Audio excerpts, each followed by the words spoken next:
Okay, I think we should be good now. I think we should be good. Behave itself. Yeah. Um, yeah, so you're moving to Scotland soon though, yeah? Yeah, big move. Any word from the Home Office? No, not yet. Sadly, I think they still have like 4 or 5 weeks to tell us. So, and they Yeah. might even expand it if they're very busy. Wow. So, but you were over here on a reconnaissance mission a few weeks back in Edinburgh. How did you find it? Was it good? Yeah, it's good. It's been the third time I visited.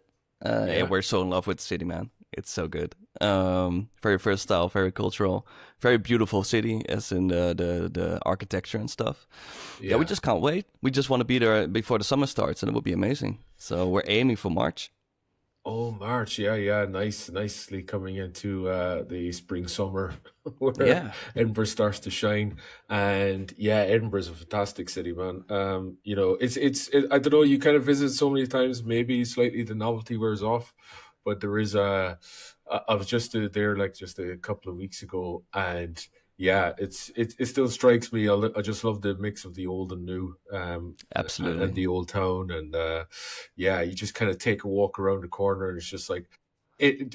One of the things they say about Edinburgh is that you can kind of be going up all day and still end up in a cave, as in Yeah, fair. yeah, because like when you're at the Edinburgh Fringe, which obviously you'll get to fully experience. Have you been to Hmm. the Edinburgh Fringe before? Not yet, not yet. I think the first time will be fun, but when you're living there, at one point it will be it will be a thing, wouldn't it? Yeah, well, Edinburgh seems to be like pretty busy all year round, but August, Edinburgh is just complete chaos. It's like, but I absolutely adore the Fringe. Just the fact of, because there's so many shows, there's loads of free shows. I just like to kind of like go down there, and I know certain venues that put on decent gigs, and I know certain free venues as well where you get just completely random gigs, just totally back of a pub, just the side door off to the left, and there's actually Yeah, yeah, somebody yeah, yeah, yeah. performing comedy in there. But I do love that wandering where you just kind of and that's getting back to that statement where like you seem to be sort of like going up from the grass market, say you're kind of going up and up and up, and then you get to the venue and you still realize you're still underground. Oh, I love that it's so it's much. still Yeah, yeah, like yeah, under a exactly. The bridge or something like layers. that. Yeah, Yeah, yeah. There's so many levels in Edinburgh. It's just it's like an Escher painting or something. yeah, yeah, exactly. That's a good Just kind of description. come to life. Yeah, I love that. Yeah, speaking of good Dutch artists, Escher was one of the first. I remember kind of getting into graphic design because I got a book on Escher back in the day. Um, yeah, so when did you start out in your design career then, Peter? Oh, that's a good question. I think for me it started back in the day. I used to play like in rock bands and that kind of stuff when I was a teenager. Oh yeah, yeah, yeah. And you need your own stuff first, right? Like Hmm. merchandise, logo design, stuff Hmm. like that. And then a lot of Oh friends and other bands would like knock on my door and ask for yeah, yeah, similar kind yeah. of designing. So I think that's the way I started rolling into it. I was always drawing like as a kid, as most designers do. Uh-huh. And Uh, I think at one point when I was choosing for my school for my study, I found out that I really wanted to be a concept designer for gaming and movies and that kind of stuff. yeah. But the market is so small in the Netherlands for that, so you had to like immigrate already, and the competition is really high. And then I just found out that graphic design would be an easier choice. There's always room for work, and I really fell in love with logo design. I think that was the start for me, and then I expanded it from there. So like getting the band names, they were your like first logos as such, getting those Yeah, band yeah, names. yeah, exactly. The very basic Yeah. stuff. I think there is a site where you can go on, that proper death metal writing. I think you can put Mm, in text and it kind of like spits out like, the text in a proper like, highly illegible bands. yeah. I think there was even a measurement like back in the day. If you were really black metal, you needed to have a logo that nobody could read. It Yeah, was yeah, like yeah, yeah, was yeah. one of the main things. Yeah, I know about it. And it's like when you get into it, like, I dabble in metal and there are some bands that I love in that genre. But there's a few of my men's pals are proper hardcore. And you realize how kind of like sub-genre fight it is, like, stoner metal, black metal, doom metal, Yeah, man. death metal. I couldn't keep up with it. Yeah, yeah, yeah, and people get quite tribal in terms of like the subgenres. Then it's just Oh like, yeah. it's just like, oh, black metal's crap, doom metal is worse. You're like, So okay, much whoa, gatekeeping, yeah, for yeah, sure. so much gatekeeping. Yeah, yeah, it's kind of crazy going on there. But But yeah, no, that's lovely, man. Because I have similar things where my first kind of design experience, or my first love of design came in, was like back in the 90s. One of the things in my school was that you would get like a canvas bag, like an old army bag. And the Hmm. whole idea was then that became a literal canvas. And you would write your names of your bands, you would stamp out sort of what tribes you kind of belong to. So like, you'd have Nine Inch Nails or like the Aphex Twin logo. And I do remember, some guys would come into school and they would just write the names of the bands. And I would just think, man, that's so sad. Why don't you actually put the actual, I didn't understand why people didn't love kind of drawing the logo, the actual, the proper logo as much as I did. So I think that's where I kind of like, at first realized I was a different breed Yeah, to yeah, right, right. other people, where I just like that graphic, that logo was like, that was so important to me, that was like a religious icon to me, so Yeah. similarly in that vein, where you like, yeah, having those band icons or logos, they kind of mean so much to you. And I think that's where I kind of got into logo design. Yeah, wow. So you went to study then in thereabouts, whereabouts did you study? Enschede as well. Yeah, okay, right. So local, easy. Yeah. And did you, once you kind of graduated, then were you sort of doing your own stuff, or did you get into like agency work then straight after? Yeah, so the study itself was art and technology, it was called. It was really fun because it's very wide. It's not just graphic design. You did like 3D modeling, you did sound design, you did some video editing. So it was more like an introduction study to all these fields. And then once I needed to start my internships, I found out that I didn't know enough about any of them. It was like very basic. So that was also the moment that I shifted to from like concept design to graphic design. Mm-hmm. And then I just started doing internships by local branding agencies, marketing agencies, that kind of stuff. And I learned everything in my internship, basically. Like 90% of knowledge is from there. Well, that's So I did interesting. that for, You felt yeah. as though a lot of the knowledge that was being passed on to you was slightly useless, or you didn't take it on board. It felt more like a search journey than actually preparing for the work field, if that makes sense. Like, oh, Yeah, you're a okay. creative person, you can do this, you can do that. But actually being steamed ready for the agency work was like, I wasn't even close. Not even. Wow. Like Yeah. I do like internship mentorship Mm-hmm. nowadays. Yeah, yeah. And I have these discussions with students as well, like how much do you actually, learn from the school itself or in your free time? And it always ends up being like 90% of your free time just looking online, searching, other people teaching you. I think the Yeah. study is more like you need the degree to start somewhere, but I think we're in a field of work where a degree doesn't mean that much anymore. That is fascinating, because I do think that there's so many self-taught designers out there. You'd actually, I meet people and their work's amazing, and I kind of go, "Oh, where did you study?" And I'm like, "YouTube." It's just Yeah, like, yeah, exactly. I just, there's sort of no gateway, and if you have the skills, and that bit of paper that it gives you a degree is kind of irrelevant, in terms of you can kind of just kick off and start if you have the ideas and the skills to execute them. Then that's the basics, essentially. Yeah. Yeah, I remember having a problem with college, in terms of like being in a bubble, the 2 years of college. And one of the things is that you kind of get projects, but you kind of get a full month to do the project. And it's like, first week you're probably doing research and you're down to the library and you're getting a mood board together. And the second week you're getting the ideas. And then the third week you're kind of putting those ideas together, seeing what's working. And then the fourth week you're kind of like, yeah, let's put all these ideas together. And then you kind of get forced out of my first job. Like the guy was like, he's like, "Oh, we need a flyer and you have to send him a proof at lunchtime." And I was like, "What? Lunchtime? I can't even get mood boards prepared by lunchtime." You realize it's a mechanical process. It's like Yeah, very much like a factory of like design. It just needs to be out. You need to kind of grab some stock image, get some text on there, change the colors to the brand, and boom, out it goes. Whereas absolutely. Yeah. you were just in this lovely kind of bubble. It was like in college thinking like, this is amazing. If you get like a whole month to kind of work on this and without interruptions, wow, that's fabulous. But yeah, it's Yeah. not the cold hard reality of like in the vocational side of life. any sense of responsibility is not there until you start a real job, to be honest. I think that's the biggest one. Like, yeah, everything is up to you now. Like, nobody's gonna protect you. Nobody's gonna tell you what to do anymore. And you start learning once you do the job, man. It's like internship is nice and all, but after that, you're getting paid for it. You need to show up, you know? Yeah.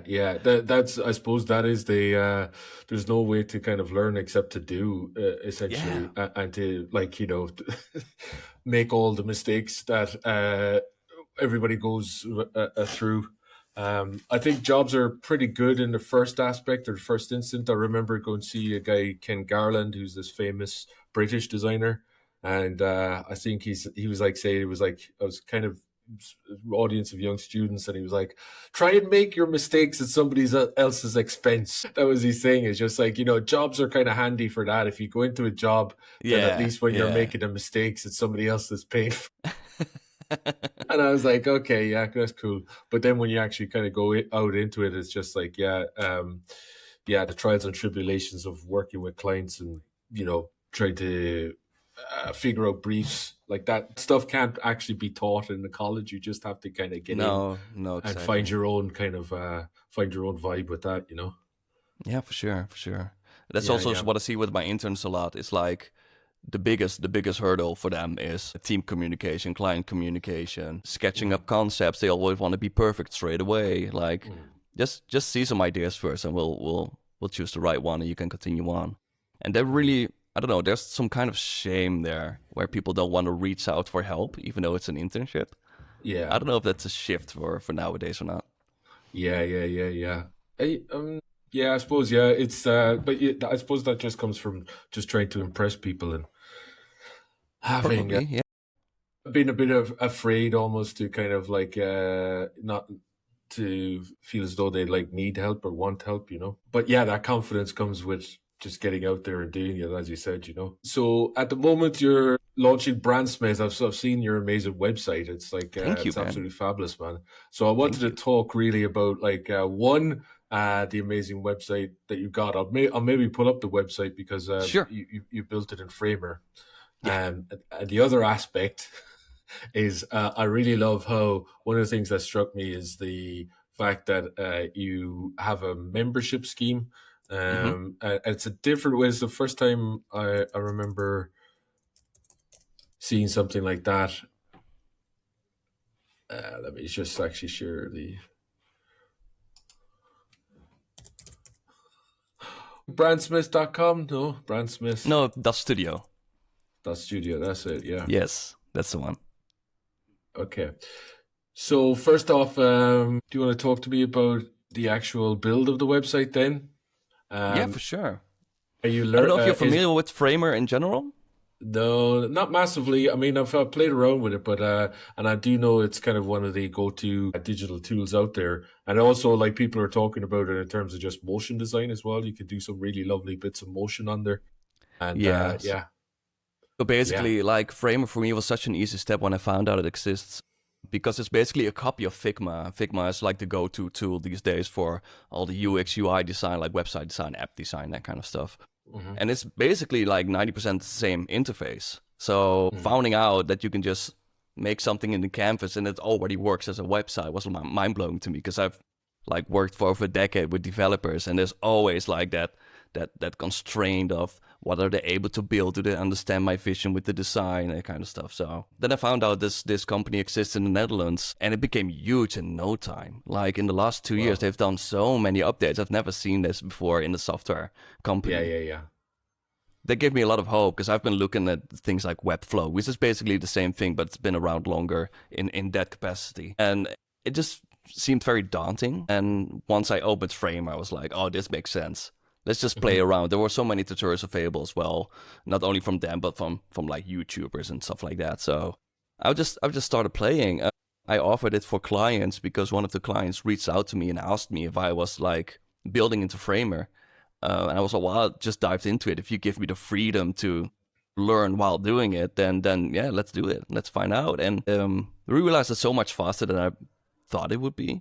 And there's, of course, like limitations you'll find out during the project, and we'll just communicate that with the clients. And at one point I was like, I'm doing so many Framer projects now and my website is still on WordPress. So it's time to do my own one now. And that's this one you're looking at. Yeah. So yeah, like the hero section, I like, first of all, I needed to really redo all my communication, like first it was all over the place, and now I really wanted to focus on my style of working, like the membership model, the benefits from that, really looking from the perspective of the client, like what are the benefits for them in that way, and what can they expect. And so it's less like a traditional portfolio side and more like a sales page for my services.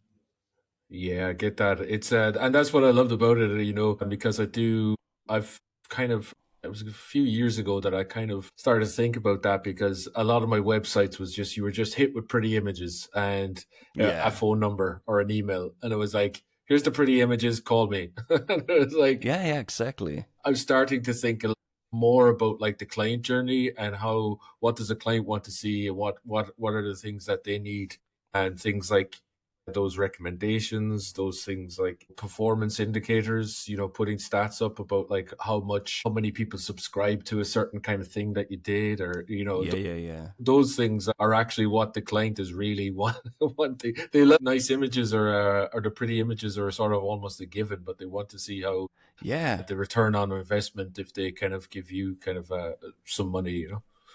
Yeah, pretty visual should be the bare minimum, right? Like that's what you're being hired for. So that should be a no-brainer. So it's literally that. If I learned something from being an art director for the last few years, it's like clients want to know what they benefit from you.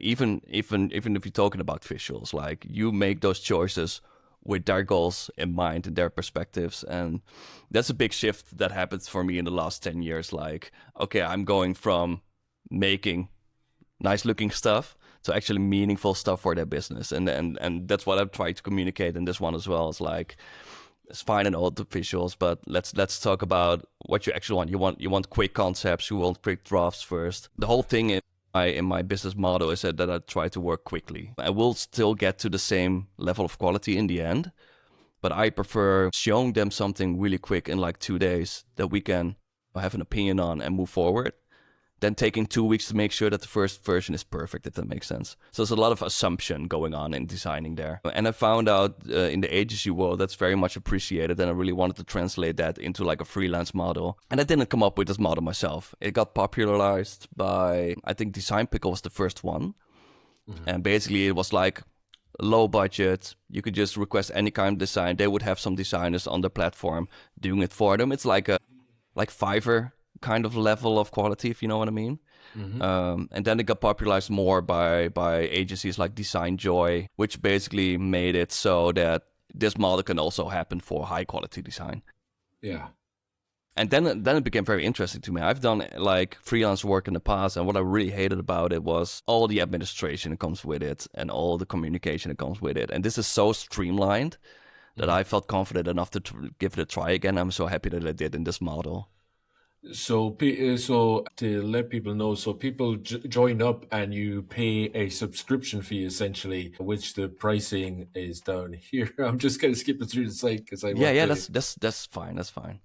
I'll go back and talk about the little details of the design, the actual website itself. So they sign up for, you have a €2,500 a month, and they basically had ongoing support. And the fascinating thing is unlimited revisions. So you don't kind of have this. I'm kind of one for that as well, but my kind of style is per project. I kind of feel as though I never kind of put a maximum of revisions on it, because I think there's a certain point where I might be failing as a designer if I'm not getting it right, Yeah. So that's one of the things.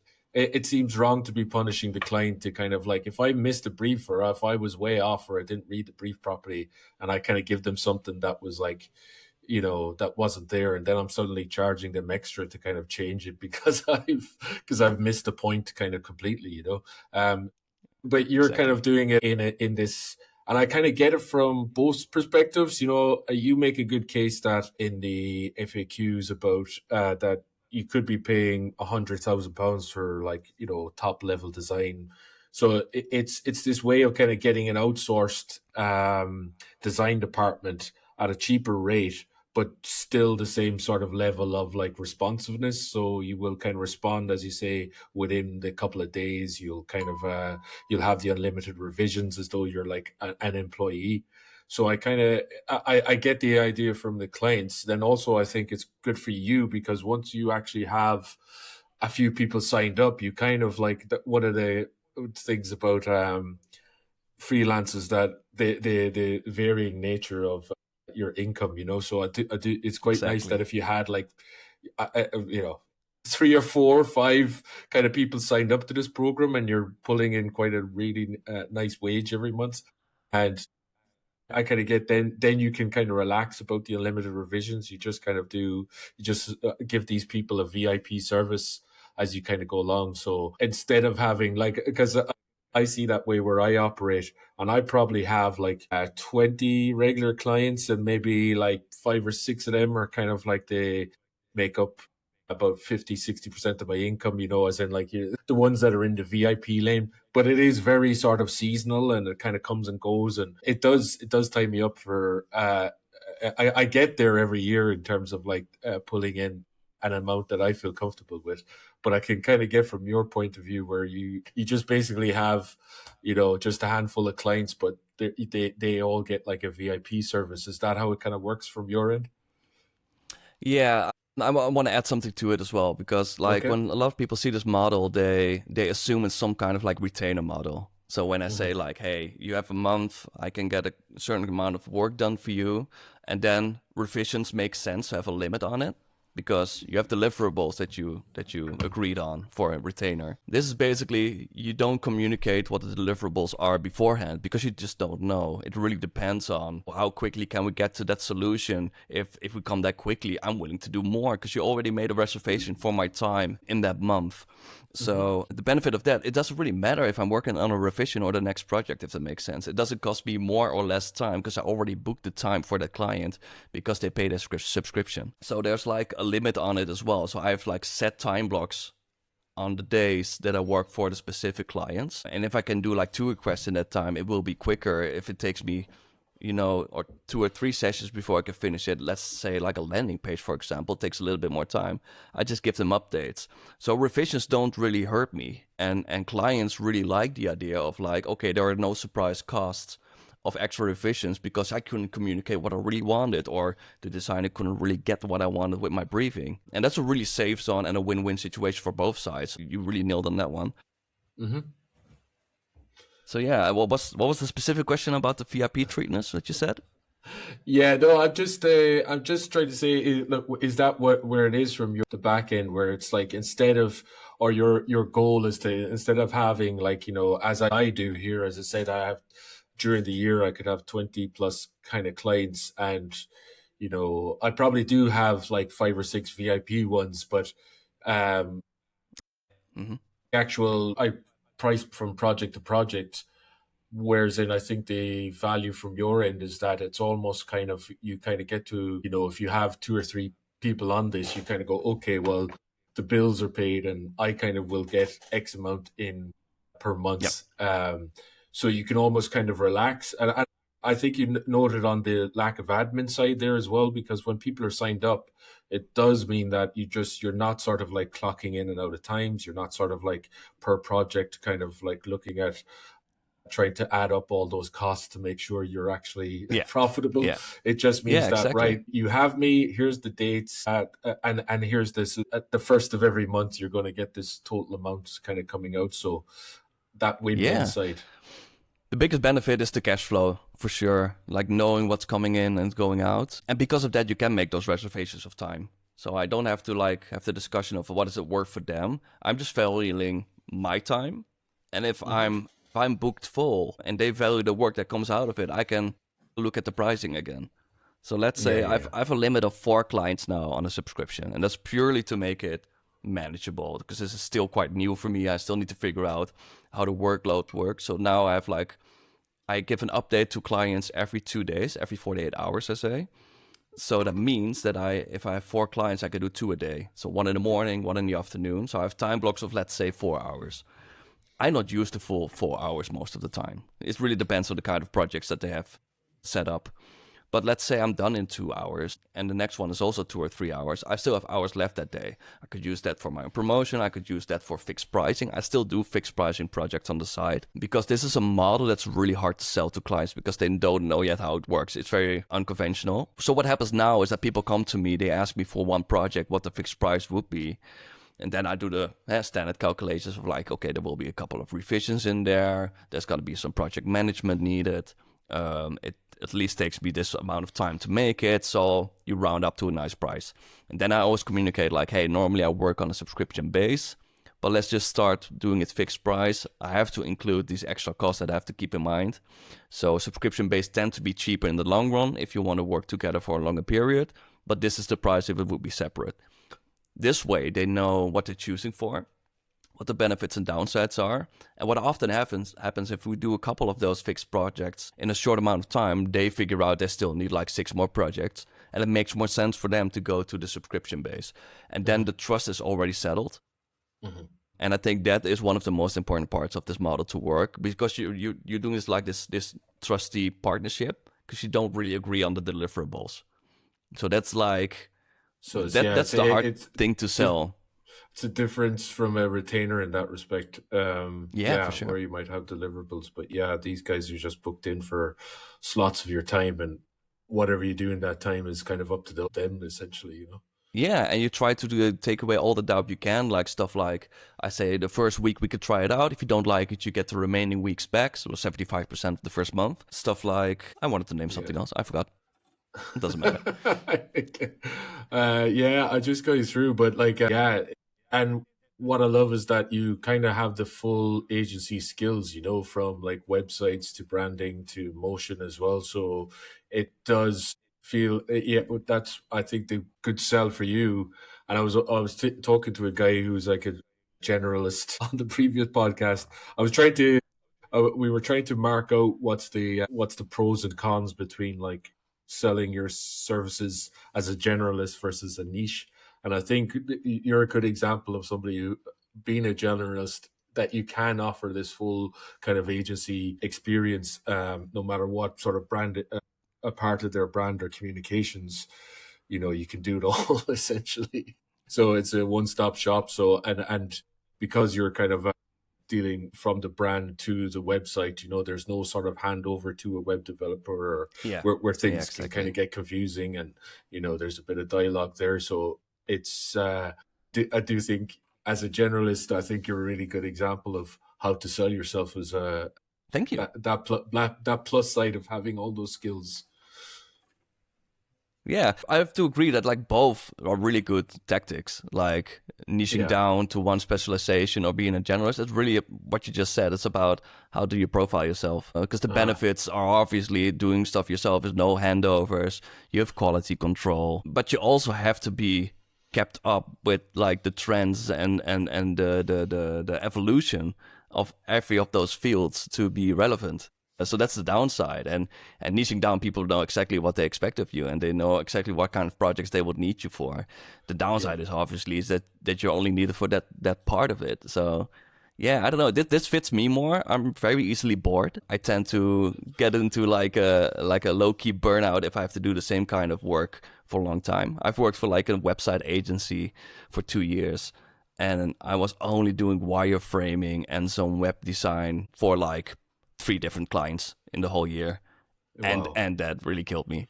Yeah, I can imagine. So I really wanted to go back to like a full marketing agency. So I'm not only just an art director for the design department, but that I can also like work together closely with the web developers, the video guys, the social media marketing people. Yeah, and I learned a lot from that. And then I was like, I want to keep up with all of this because I think it's always intertwined. Yeah, absolutely. It's all intertwined.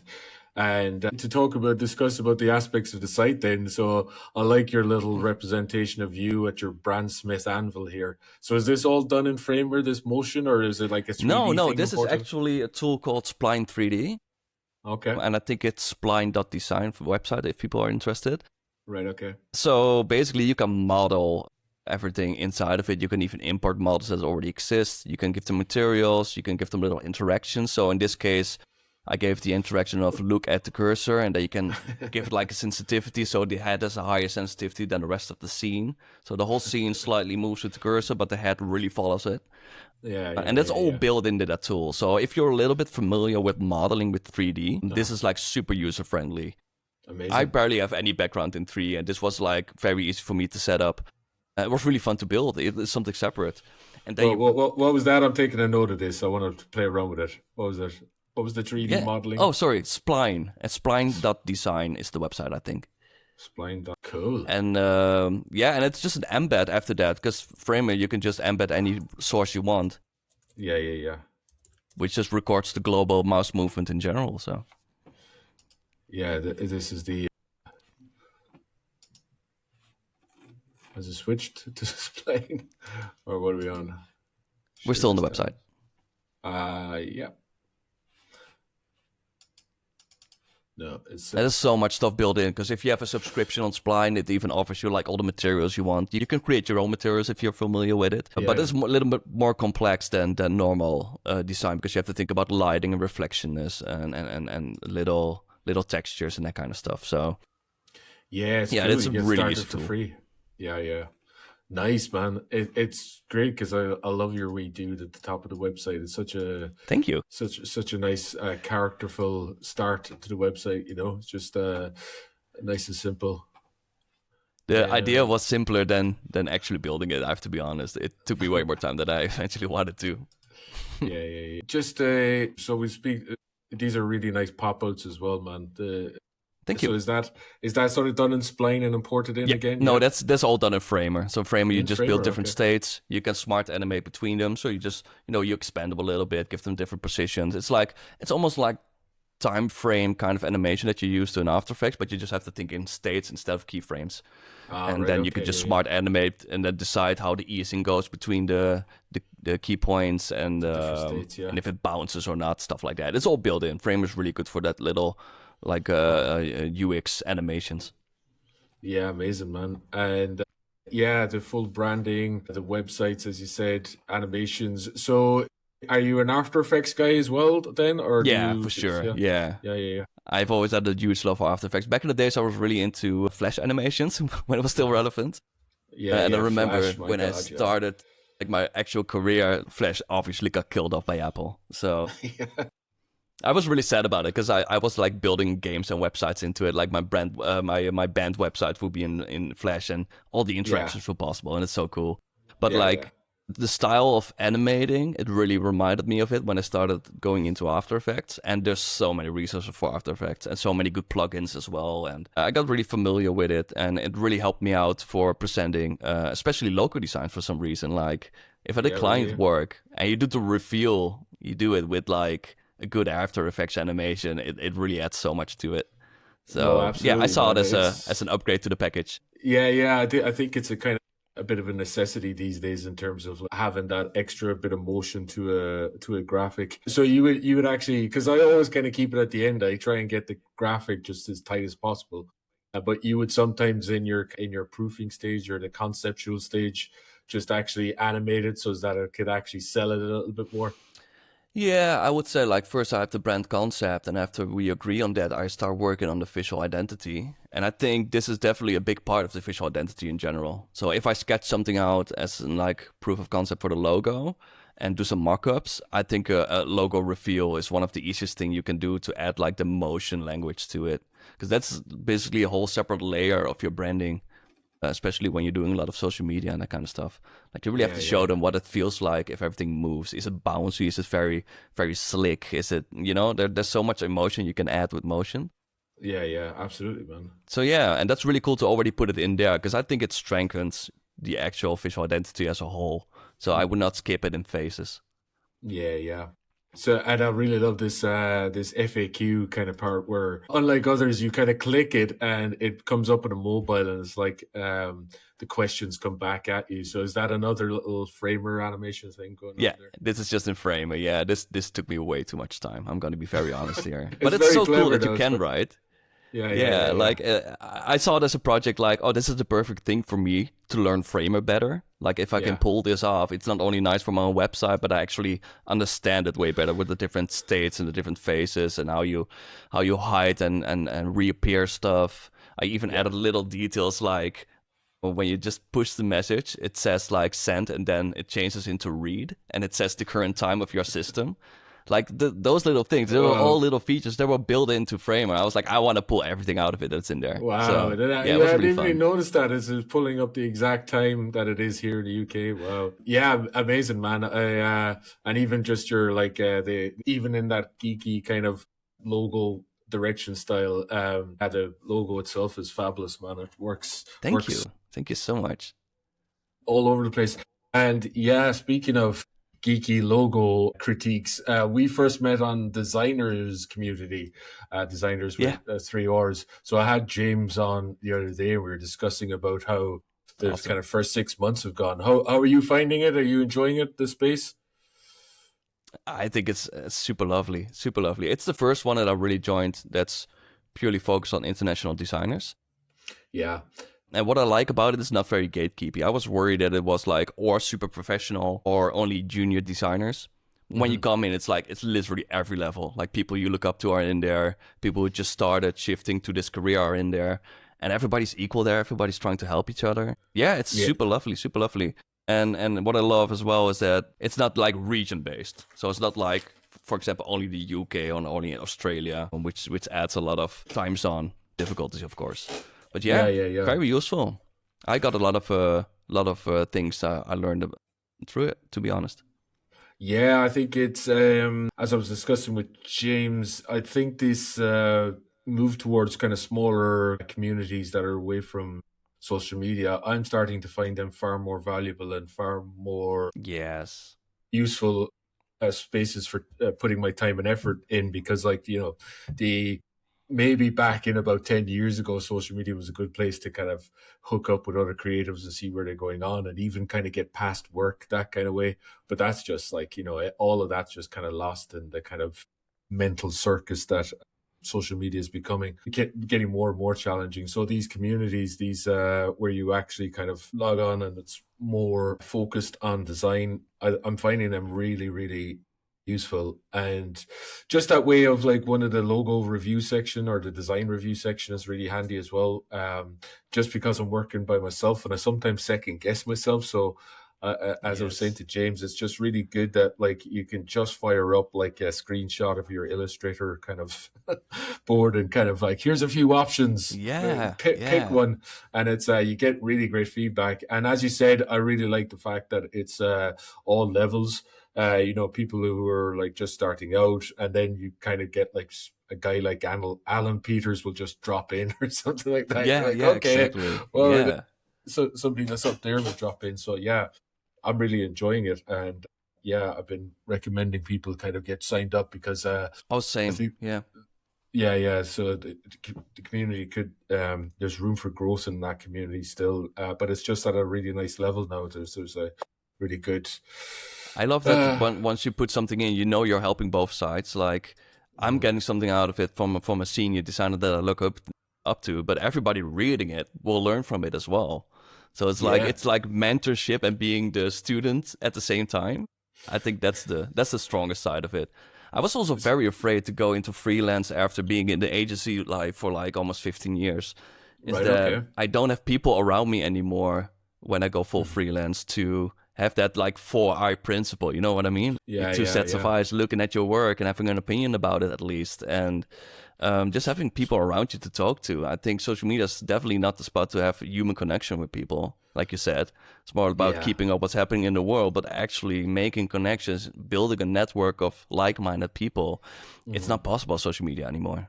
We need stuff like this way more.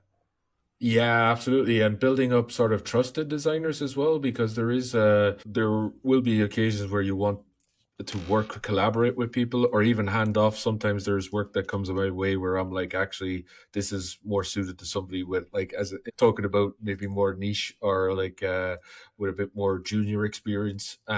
So yeah, just actually building up those where you can actually trust that person to hand it off rather than just blindly hand it off, and so is that person or the client will just get a good service.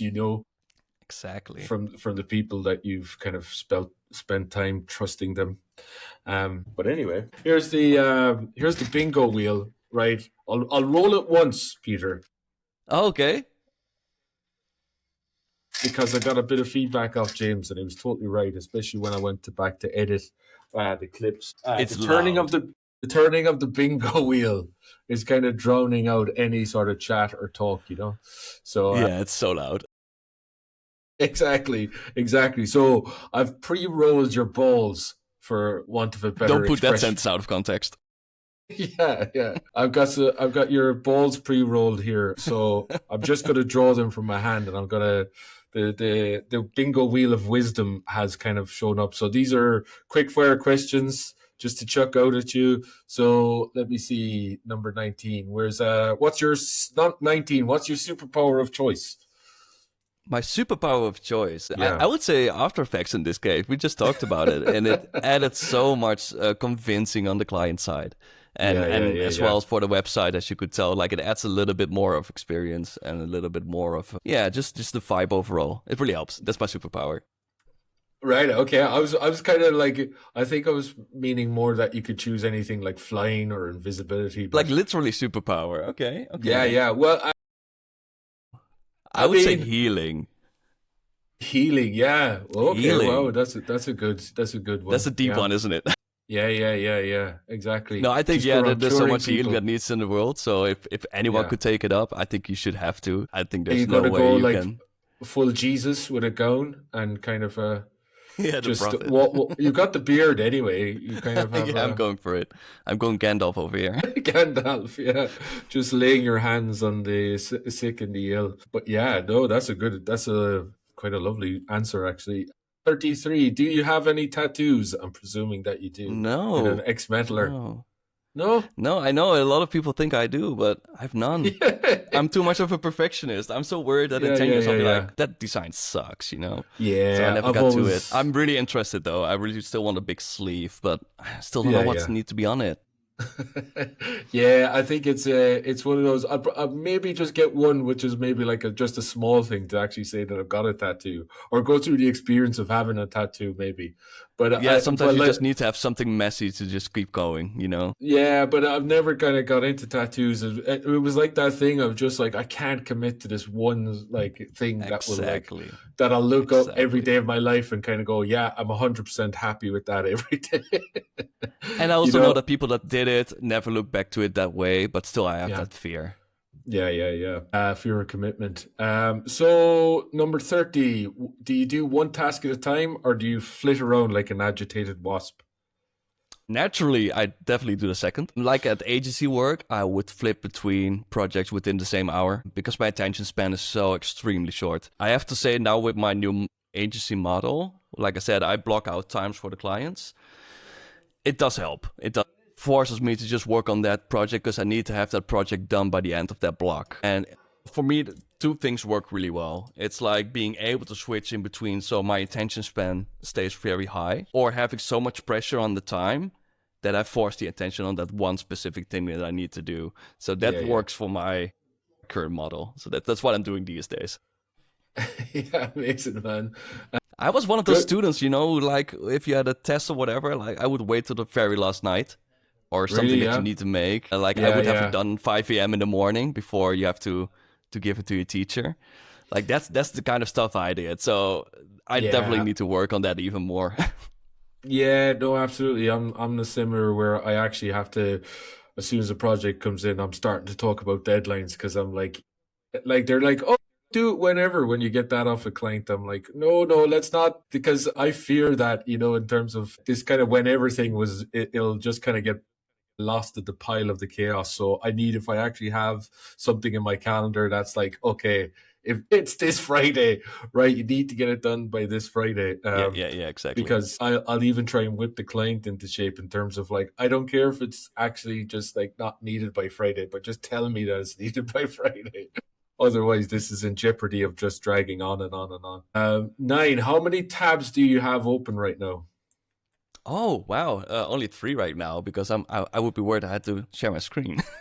Well, No, I think I normally actually, there's like 10 open, but I really yeah, hate when I see people having like 30, 50, whatever open because yeah. it just your whole computer suffers, man. Don't do that. Yeah, yeah, you wouldn't like to see my tabs, man. I'm clocking 20 plus at least right here. No, I can't. I Yeah, can't handle. yeah. I've been doing my Tesco shop online while you've been chatting as well. I've been multi-tabbing away here. Respect. 71, name a design hero. Oh, ooh. I Oh no, James is gonna listen to this, isn't he? No, just kidding. It's just, Oh, I've never thought about it. I really like Collie, CJ. oh, I CJ don't know if Coley. you've seen Okay, him. yeah, Yeah, yeah. yeah. And the thing I like the most about him is like he seems so genuine, like 100% himself. Oh, yeah. Not only in the way the topics that he talks about, like often things like mental health, for example, Yeah. or anything else, but his whole style, you can tell like his youth and experience and everything is poured into it. Like this whole Yeah. skater boy vibe, it works really well with his kind of work that he does. Yeah, I really respect that. It's someone I look up to. CJ Coley. Okay, good choice. Blur or Oasis? I think you have to I when think you Blur. I don't know. I have that song. It's song 2. It's called, right, the big song one two, yeah. from. Yeah, like that's such a Uh, fun memory of that song. uh, Not just only because it was playing everywhere, but I used to game a lot, and it was just one of the most epic soundtracks from. I think it was FIFA '98 or something like that. Just a really stupid mhm. game, but man, what's that such a hit? Yeah, okay, so it's Blur. I think that Yeah, I'm surprised that wasn't a question on your application to the Home Office. I think it's right. like when you come to the UK, you have to like define which tribe you're Yeah, in. yeah, You're yeah. either in the Blur or You the gotta be Oasis tribe. separated.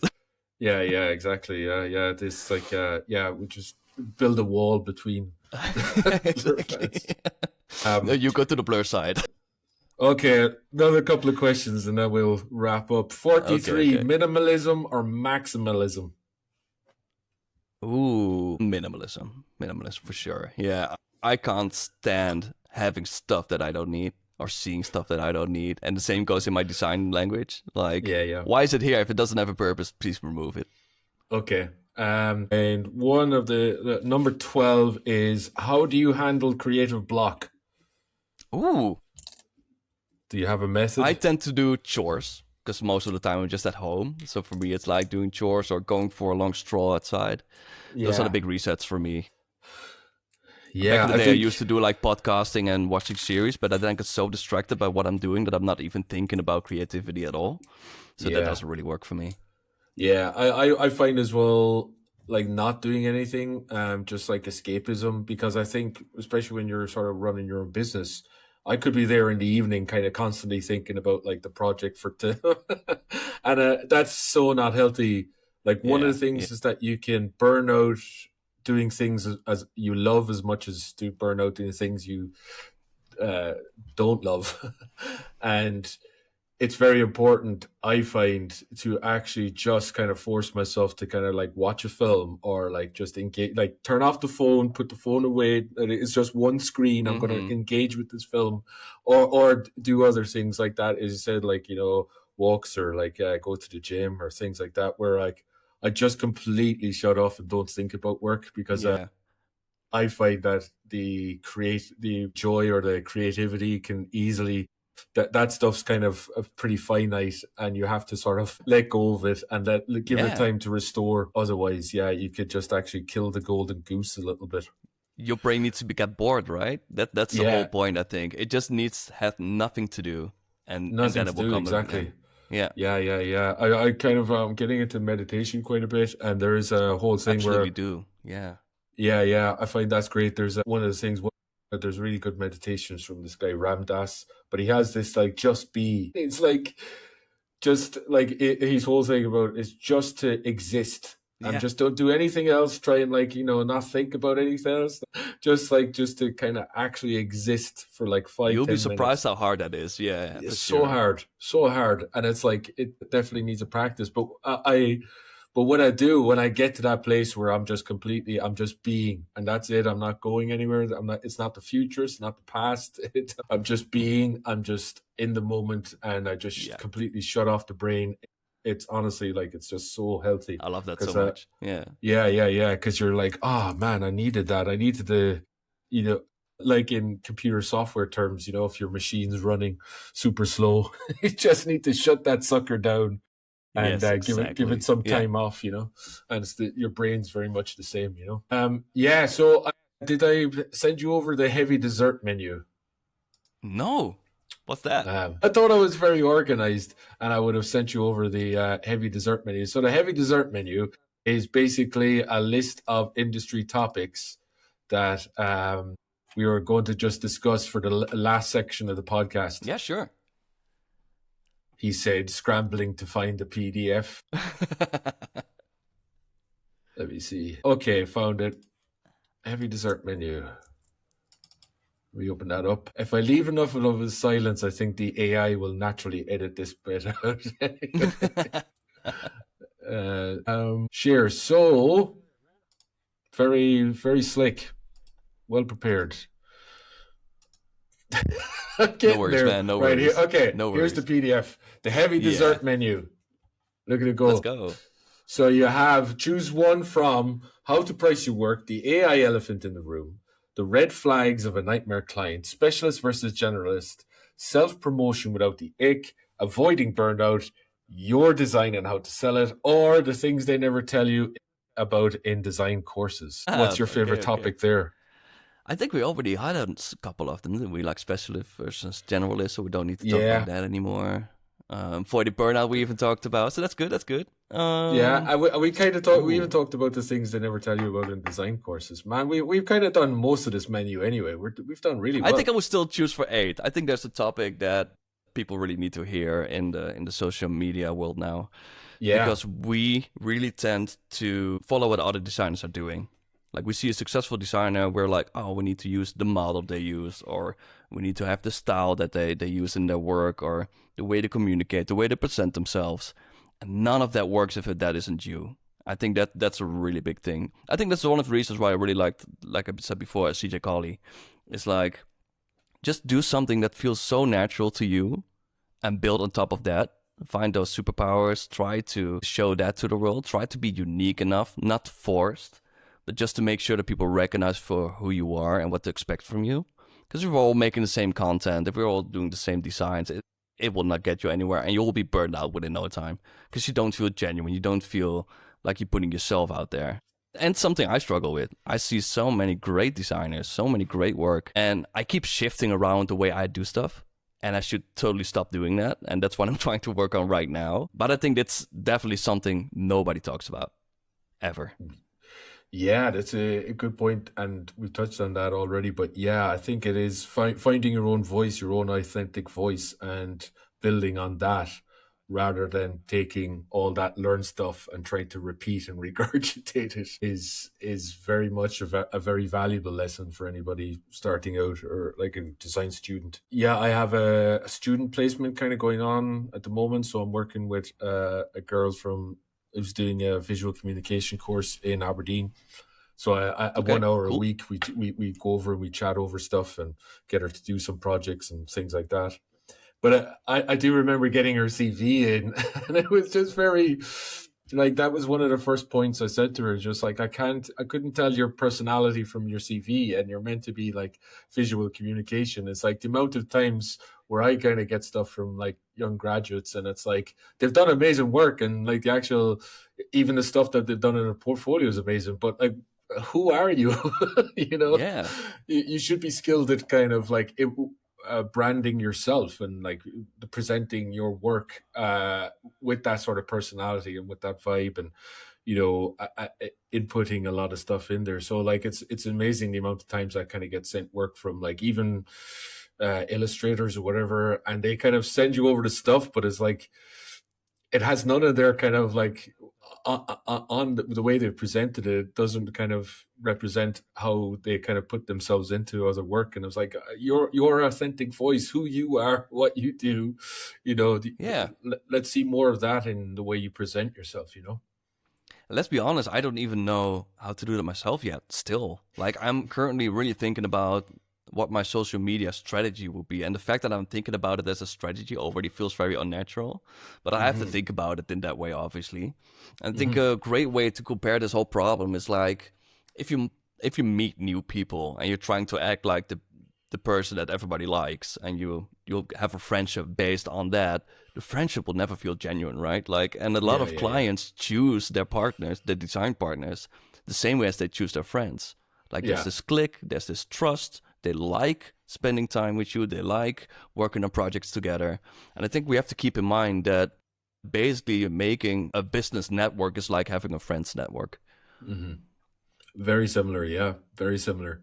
And I touched on this point before about like, people a lot of times wanting to once they kind of get to know you first and trust you, then it's like, okay, let's look at the case studies, And Yeah, it's why yeah. I'm still a fan of like in-person networking and going out to I've kind of got a few meetings in the area to go out and actually meet businesses in the area and get to know people, because I do like that's how I first started out, and I still think with all the advancements of digital promotion or whatever, actually going out and meeting local businesses who need your services, and just once if they get on with you and they kind of like you and they're like, oh right, he just kind of he lives locally, then okay, let's look at your like portfolio and see if we can actually work together. So that trust and liking your personality is very similar to how friends operate. Yeah.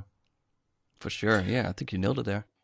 Yeah, I don't know if I did, but Yeah, I think anyway, you did. I think you did. Yeah. you definitely nailed it. Anyway, Peter, I'm gonna say thank you very much for coming on. Yeah, because Thanks for like having me.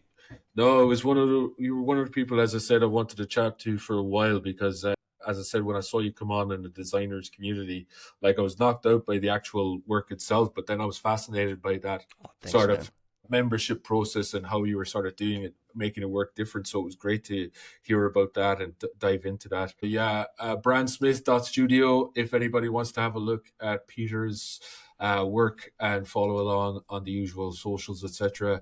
And yeah, Peter, I'll see you. Well, I'll see you in the designers community, I'll see designers you with three soon. Yeah. R's.com. So if anybody, I'm going to do James's work for him. Yeah. Good, good. People should definitely join. It's so much fun.